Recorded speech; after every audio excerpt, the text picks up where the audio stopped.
Welcome back, Jiten. Hi. Uh, Thanks for some interesting story of yours, sharing that in the last video. My pleasure. And yes, very important tips and suggestions and do's and don'ts of sorts you gave to new engineers and students of engineering. Because all this comes through experience only. Very true. Speaking of experience, after working at so many places and with so many different kind of music producers and clients of yours, we are now sitting in your own space. From someone who I mean, remember from your last story was you threw the prospectus in the dustbin. Yeah. I'm sure you never would have imagined this kind of a thing never, happening never. to you at that point. At that point, no. When you were trying to get into an institute to learn, today you own a wonderful setup called Boing. Yeah. So congratulations for that. Thank you so much. And please share with us how Boing, right from the name to how was it set up?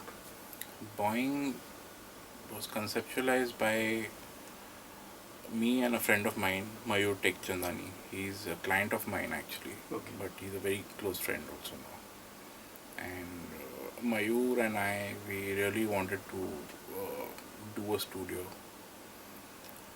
for the longest time. We thought of doing this project when I was at Prime Focus about 5 years back.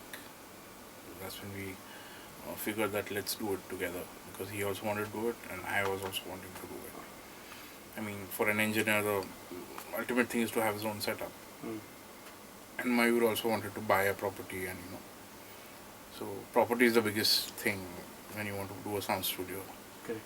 So there's like today it's quite it's not feasible to go on rent and pay those high rents, because you can't really charge your clients more than a certain amount, and buying was the only option. And Mayur wanted to buy a property and he wanted to do a sound studio like me.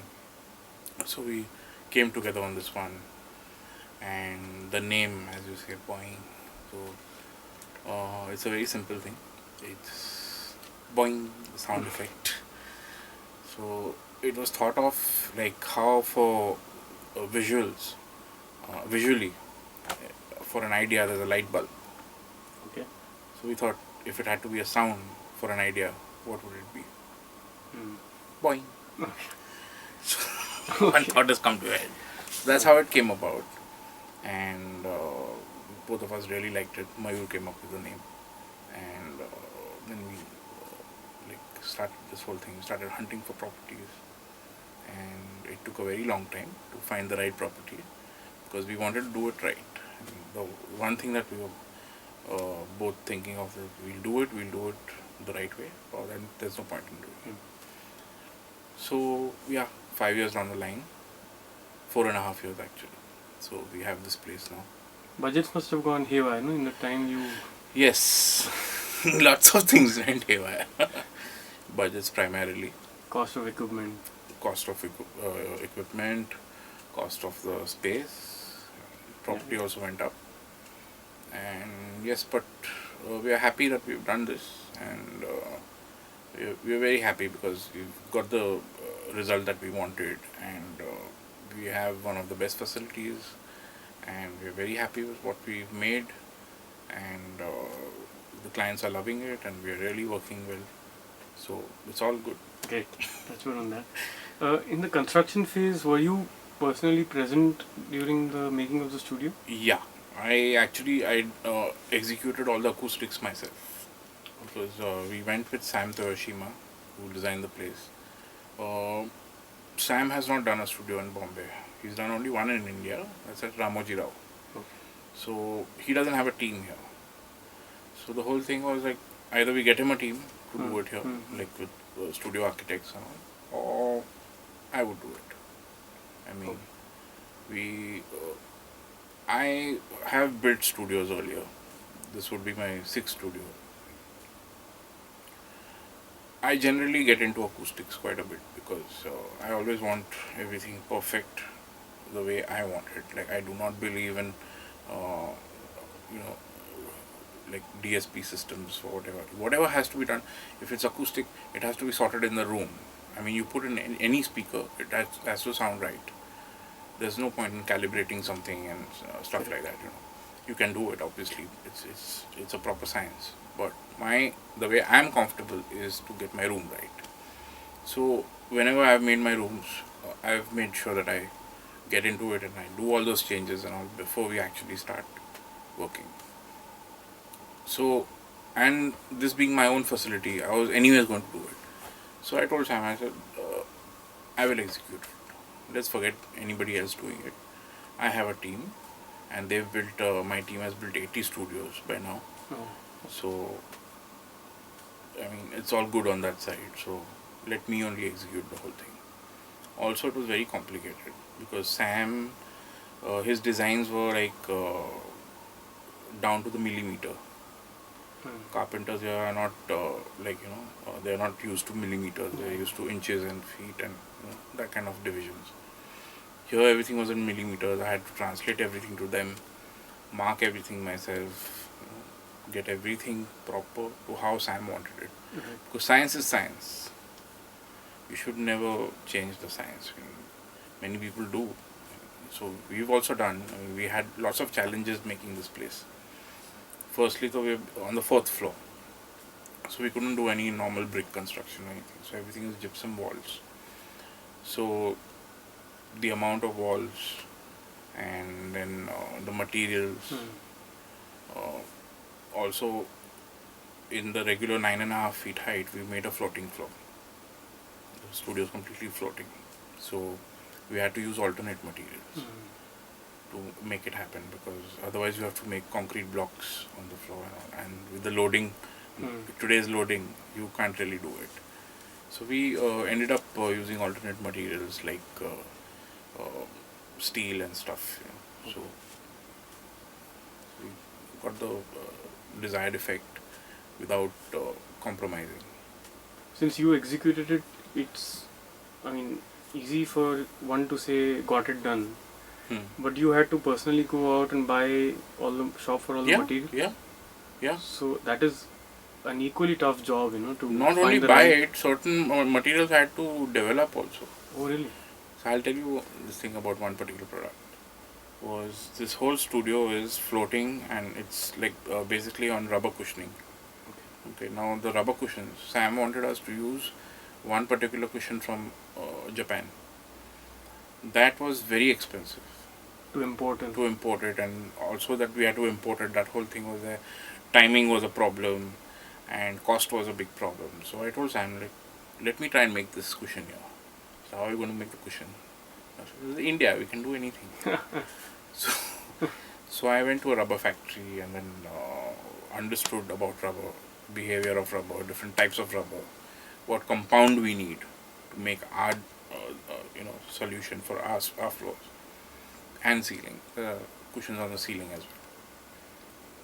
So we sat down, made a compound, I personally made a few designs of the cushion, and then finally derived one particular one which was perfect, and I sent it to Sam for approval. I couriered the thing to Japan, and he loved it. So that's what we used here. So that also happened. Apart from personally going and buying stuff, I did all the rounds possible. Everything now, right from steel to glass wool to everything. So So why don't we take a look at the Sure. place? Hi, welcome to Boing. This is our facility. Here's how you enter. This is the whole lounge area here. This place is for clients to relax, work, also to have their meals.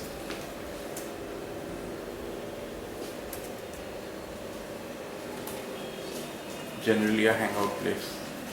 You name your toilets very interesting. Yeah, my toilets are named John and Yoko. Anything to do with Sam in this? Basically, Sam has made Abbey Road, and Beatles was part of our theme on the video as well. So we just took it from there. Okay. Let's name them in UK they call the Loose Johns. So Okay. just took it from there, John, and then made Yoko. Interesting. So now I'll take you to the studios. Sure.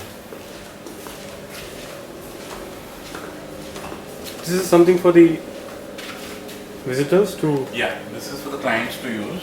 So the whole uploading, downloading, and everything can happen. Okay. This one workstation is for that.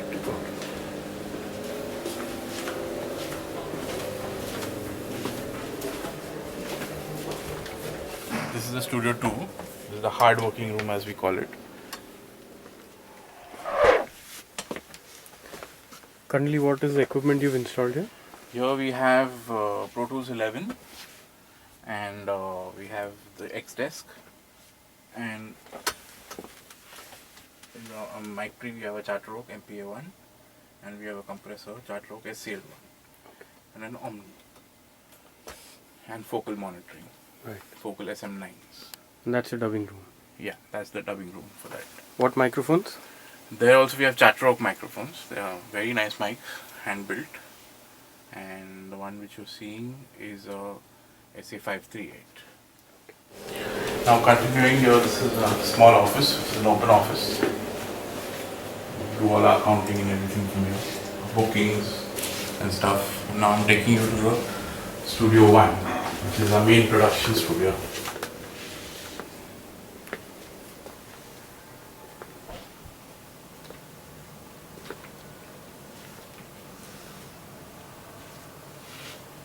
So this is our Studio 1.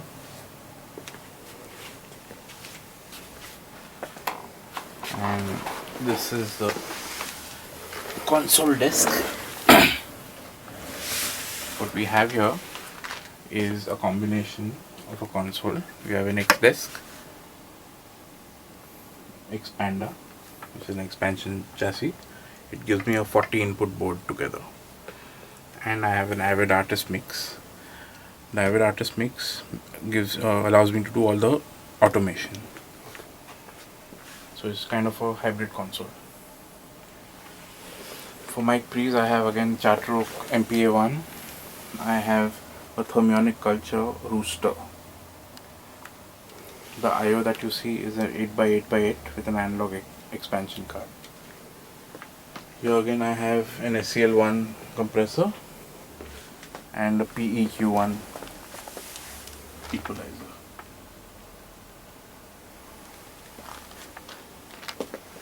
On the monitoring we have, these are Quested near fields, the VS2108s, and those are Genelec 1038 CFs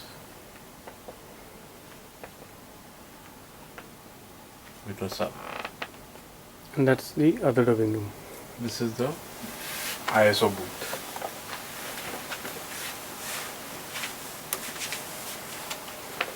So there you can do all your dubs and all your live recording. What we managed to do is we've managed to get natural light coming in every room of ours. You see here a nice view of a mango tree. Rare site in Bombay, no? Yeah, and this is the main SV road. So isolation was really important because this is the noisiest street in Bombay. It's like dead quiet. Yeah. Thanks to Sam Toyoshima. Thanks for having us here. Bye, Jiten. Bye.